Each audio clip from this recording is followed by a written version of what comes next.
Hey, what's going on, y'all? Back again with another banger, and today we're going to be doing something a little different. We're going to be doing a movie review, and I'm going to be talking about the movie, telling you my thoughts, what I liked, what I didn't like, and at the end, giving my overall rating or pickle review. And, this is a new type of video, so let me know if you mess with this down in the comments below. But, without further ado, let's talk about the movie today, which is Wolfman, which came out this year. And yeah, I'm a little late to watching it, but it was a Blumhouse movie that was marketed, and it was left and right. The ad or the trailer was just everywhere, and you couldn't avoid it. So that's the movie we're going to be talking about today. And there will be spoilers, okay? So it's new, so if you haven't seen it, this might not be the video for you, unless you don't plan on watching it. But it will be spoiled here in a couple seconds, so this is your last warning. The opening scene was pretty decent. I actually enjoyed myself. I love the beautiful views and cinematography used, and the way that Blake and his father were explored, and the way that they dealt with this monster in the woods. It was, when Blake was looking through the telescope and he saw the monster, but we didn't really get a good glimpse at it. And even when they were in the hunting little lodge treehouse thing, they really didn't get a good look at the monster, or we as an audience didn't get a good look at this werewolf, like straight on, which I thought was a great tactic to really build fear. If you don't know what exactly is going on, that makes it more scary, at least for me, and I feel like that's a common opinion. But they went away from that tactic later in this movie, and they kind of just straight up showed the werewolf later on, so it took away all of that factor that they had built up. But other than that, the overall intro was pretty good, and I enjoyed it. The next little, we'll say 15 to 20 minutes of this movie, it felt kind of lazy. The backstory between Blake and Charlotte, his wife, and his daughter Ginger, that was kind of just, I felt, thrown in there. The whole sequence between the intro and when the family embarks to go to Blake's father's house, it's kind of just like, that was thrown in there just to give some backstory, just to give some, just to build some conflict. It felt like a last second decision to just throw these scenes together and throw this in the movie just for some backstory. And it didn't really work for me. It felt rushed and, like I said, just thrown in there. So yeah, that's a little iffy. And also the whole interaction with the neighbor when Blake and his family first pull up to what he thinks is his father's house, and it's his neighbor. And he just is saying all types of weird stuff, and it just doesn't flow naturally. And I don't know if it's the acting or the dialogue. I think it was more of the dialogue that just threw off the whole vibe that was going on, if they even had any. And it just really did not feel like a conversation that would ever take place in real life. So it was just hard to put yourself into this movie and really embrace yourself in this dialogue. It's just like nobody's saying these things. I bet you look at them every day and wonder how you got so lucky to have such a smart and beautiful family. Like nobody, no, like what are we talking about? And also later in the movie, I didn't really like the character design they chose to go with for Blake and the Wolfman itself. It just felt like it kind of just looked like a zombie. And especially when like all the biting started taking place, it just felt like a zombie movie, which, yeah, werewolves are essentially, zombies that have hair.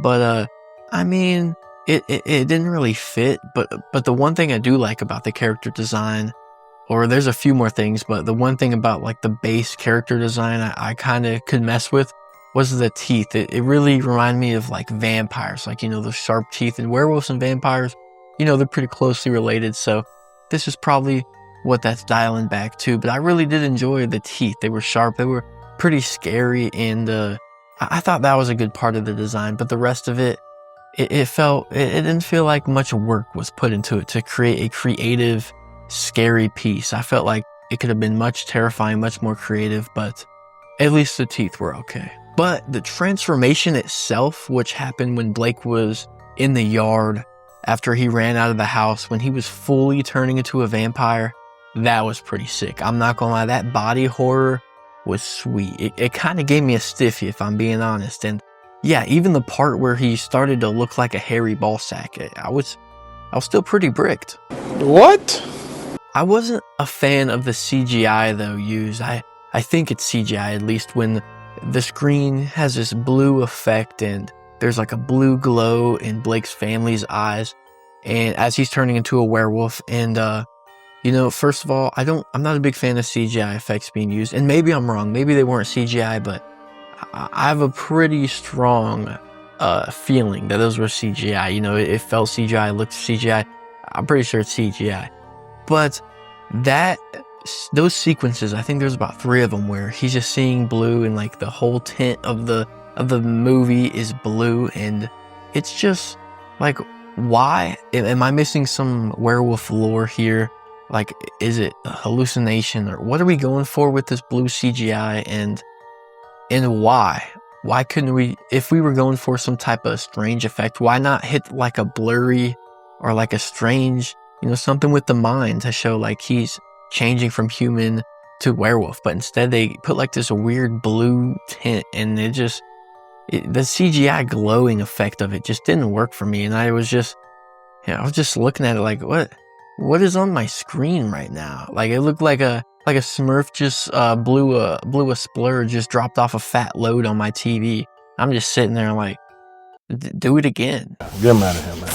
However, the fight scenes between Blake, the wolf, and his family, they were pretty sick. I'm not gonna lie. They had some sick ass scenes where people are flipping over the table, running into walls, getting their arms bit and just chewed off. And I thought the effects used were pretty nice, and it was realistic. I like the sounds. I really enjoyed those fight scenes, and it was surprising. I wasn't expecting those fight scenes to be as entertaining as they ended up being. After the beginning of the movie kind of let me down, but from this point on, it gets better for me. At least I started to enjoy myself a little more after these fight scenes start going down, and the twist that we'll talk about here in a second. But I started enjoying myself a little bit more, and this is probably the turning point here. So, I mean, shout out to these fight scenes. They were pretty sick. And even though the twist was kind of, you know, it was easy to see from about a mile away, we knew this twist was coming, with his dad ended up being the werewolf that was trying to kill Blake and his family.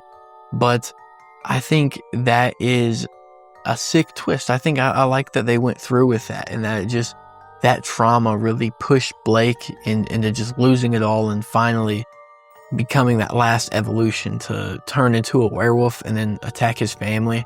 And then which ended up ending right, it was like a perfect segue into how it ended right where the intro was, in that little treehouse which we were talking about earlier, that little hunting treehouse.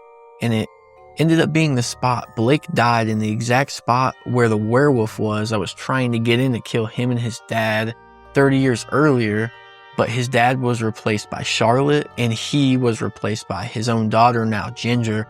I just thought that was really a creative way to make everything come full circle and back into each other and just end right where it started.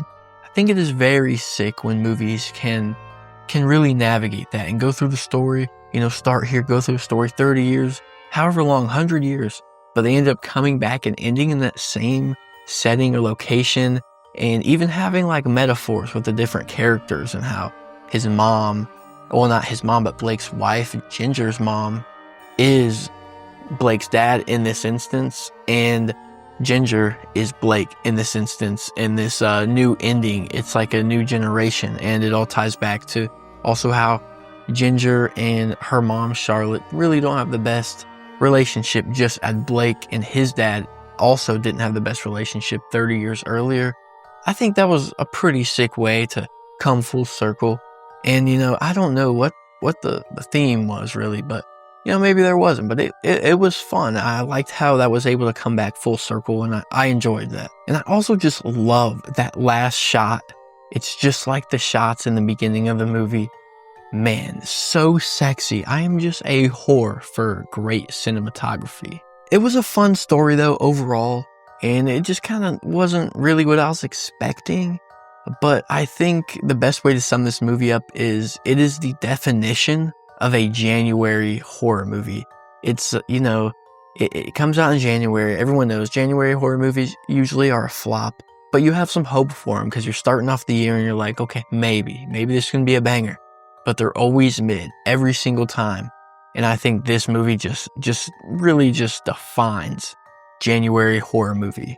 So, but overall fun, I'd say. I give it 3 out of 5 pickles, and I'd probably put my pickle in it.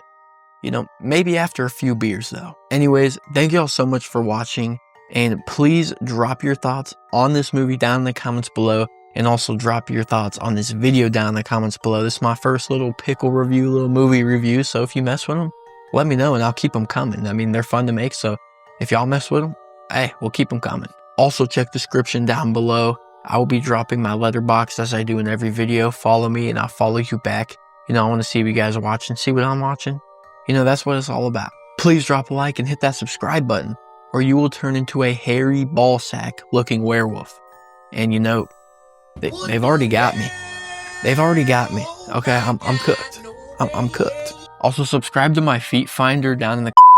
Thank y'all so much for watching, and have a blessed day. Peace.